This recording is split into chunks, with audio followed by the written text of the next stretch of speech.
د وزار څوکه د یوې استثنایي عجیبې الوتکې وروستۍ پرزه ده.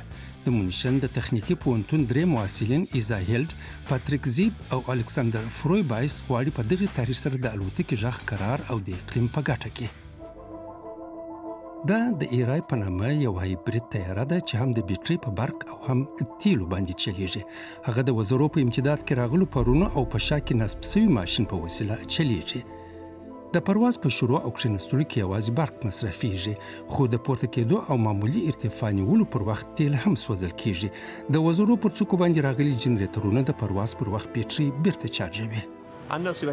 د نورو الوتکو برعکس دلته ماشین تر وزرونو لاندې نه بلکې پر سر باندې نصب دی، او بله دا چې د شا په برخه کې جانبي هدایت کوونکي سیستم ته اړتیا نشته.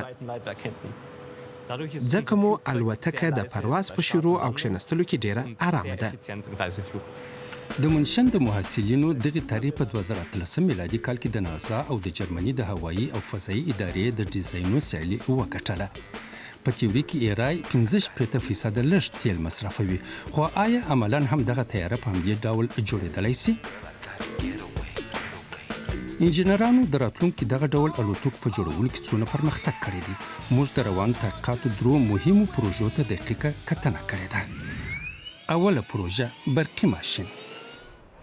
د جرمني په جنوب کې د سیټي ایر بس الوتکه نندارې ته وړاندې شوه.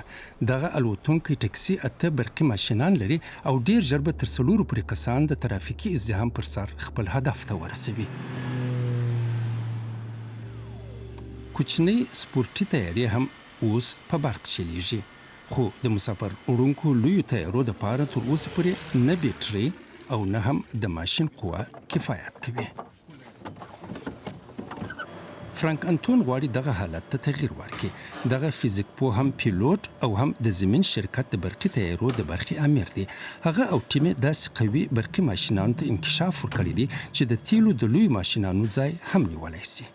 تاسو دلته داسې یو ماشین وینئ چې یوازې 50 کیلوګرامه وزن او 1500 نیوټن متره دوران تولیدوي، یعنی قوت یې ډیر زیات دی. هغه د عادي ماشینونو په نسبت 15 ځلې لا قوي دی. دوهمه پروژه ایروډینامیک. د لاشه ایروډینامیک په کومک څه شي په لاس راځي. پروفیسور کورت روسوف دغه خبره د خپل ټیم سره په براون شوای کې د جرمني د هوایي او فضایي ادارې په مرکز کې څیړي. نن دوی د هوا په دهلیز کې یوه مخصوصه الوتکه امتحانوي. هلته باید ولیدل سي چې د دغې طیارې غږونه پورته نه دي او لږ غږ تولیدوي. تاسو باید بالاخره ټولې تیارې ته بدلون ورکړئ. نو دغه کار دلته سوی. یوازې د شور کمول د داسې تدابیرو له لارې چې ماشینونه مو پاس لګولي او د هدایت سیستم په مرسته چې شور کموي، کولای سو چې غږ او شور یو څه آرام کړو. حد اقل شور دغه لاندې خواته نه ځي چیرته چې خلک په عذابوي.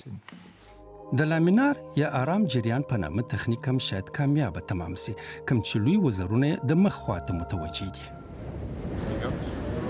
درېمه پروژه سپکې پرزې. د المونیمو پیواز پلاستیک. دلته د جرمني د هوایي او فضایي ادارې کارپوهان په نوو موادو سره تجربې کوي. د کاربون فایبر په کومک تقویه سوی پلاستیک د طیارې وزن کموي. په هره اندازه چې طیاره سپکوي په هغه اندازه طبعا د سوختي موادو مصرف هم کم وي، خو هغوی د دې لارې په اوس وخت کې د فقط 2% لږ مصرف اټکل کوي.